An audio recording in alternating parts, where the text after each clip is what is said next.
So I'm going to be explaining how I got this week's answers. So for part A, they gave us all of the cross products already, so I just had to add all of those up and I got 7.49.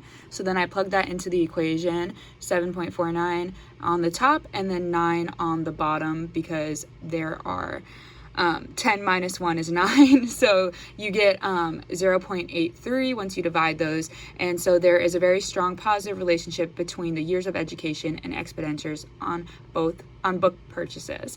And then for part B, you just square 0.83, so then I got 0.69, and so 69% of variation in the expenditures Y is attributable to the years of education X.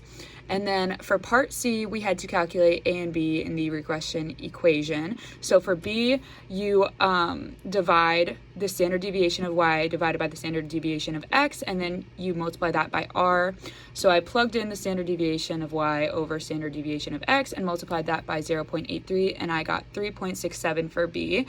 And then for A, the equation is the mean of Y minus B and the mean of X. So I plugged those in, the mean of Y 15.7, and then B is 3.67 because and then I multiply by that by the mean of X, which is 13, and so 15.7 minus 47.71 is negative 32.01 for A.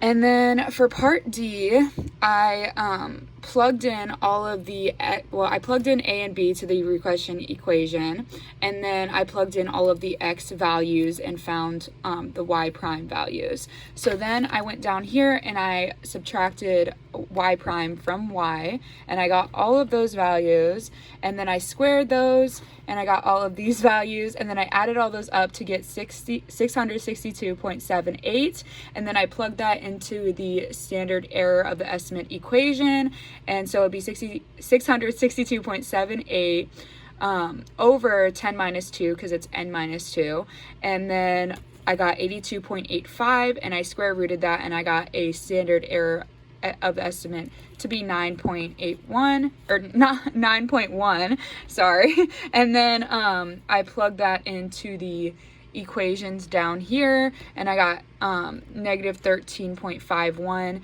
and 22.89. So the estimate would be somewhere in between those values. And then for the next question, I plugged in 20 to the equation. So basically I did the regression equation, and I plugged in the A and the B values, and then I plugged in 20 because they want to know how much the amount of expenditure would be for someone with 20 years of education. And so once I plugged that in, I got 41.39, and so the amount of